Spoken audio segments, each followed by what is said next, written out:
Hi guys, so today I will be showing you how I made my yummiest Nigerian moimoi with less than 5,000. I will be listing out the ingredients in the caption while I tell you the steps in making the moimoi.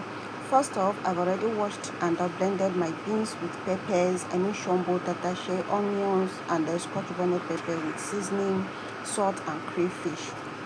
I proceeded by mincing my meat with onions. I have already boiled and shelled my eggs. Next, I mixed up my butter, added groundnut oil, then add my minced meat, and then slice some eggs in it, as you can see from the video. So I'm trying to put out my minced meat. This is a homemade minced meat. I didn't buy it in the market. I did it myself with my food processor. So I'm going to turn on the mix. As I was using this spatula, I realized that it's not doing the work for me properly. So I had to change to whisk. Yeah, you see that now. So you can see I have to remove. It wasn't doing it properly for me. I had to change to my whisk. A quick one, guys. Please, I'm just an upcoming YouTuber. So I really appreciate the next if you is can like, share, to mix it very well with the groundnut oil. Make sure that they are well mixed. Because when you mix your moimoi, that's when you get a fluffy moimoi. Mix very well. Make sure that everything is well combined. Mix it. Then I've already opened my cellophane, the one I'm going to use. I don't have moimoi containers, or neither I don't know how to use leaf to wrap. So most of the time I use the cellophane to make my moimoi. As you can see from the video, I'm trying to mix the minced meat with the beans batter to make sure that everything is well mixed. So once I'm done with that, I will start by putting up my butter in my cellophane. I added my eggs. The next is to put up, I think I put 3 scoops of that spoon in one cellophane.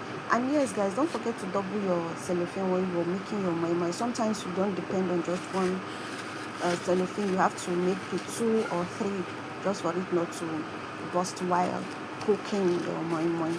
So I did that. I repeated the process for all, making sure that I finished all the batters in the pot. Please don't mind my pots, I have a very limited space. And so I did that for the remaining batter. Then I went ahead to put them in my pots. You're going to see that later. I put that in my pot to cook. I think you have to cook your moimoi on low heat or medium heat for 40 to 45 minutes to get the best out of your moimoi, so you don't undercook. And sometimes I cook for 1 hour, you understand, so you don't undercook your moimoi. So this is how I did it for all. I used 6 eggs. It's just my husband and I. So the remaining butter I didn't have moimoi. Maybe I'll put the remaining one in the freezer, so anytime we want to use, I'll just boil egg and then put. So these ones that have eggs are the ones we are just going to eat at the moment. The ones that doesn't have egg, I'm just going to freeze them, so anytime I want to eat, I'll just bring out my eggs from the fridge, boil, and then add it to it. That's how I do my moimoi, because it won't be nice for you to freeze eggs for days or even weeks and then you're coming back to eat it. So once it's frozen, if I want to, you can see I've already done that. As you can see from the video, it's a double nylon. So I'm putting them in my pot to cook. And then a quick one, let me quickly list out the ingredients. So a quick one, let me quickly list out the ingredients. I used 3 cups of beans for 400, my beef was 1000, I used 6 eggs for 1600, cellophane for 500, and then my peppers and onion for 500, crayfish for 500, and that brings it to a total of 4,500 naira. Thank you for watching. Kindly like, subscribe my channel, and tell me what I'm doing now. Bye bye.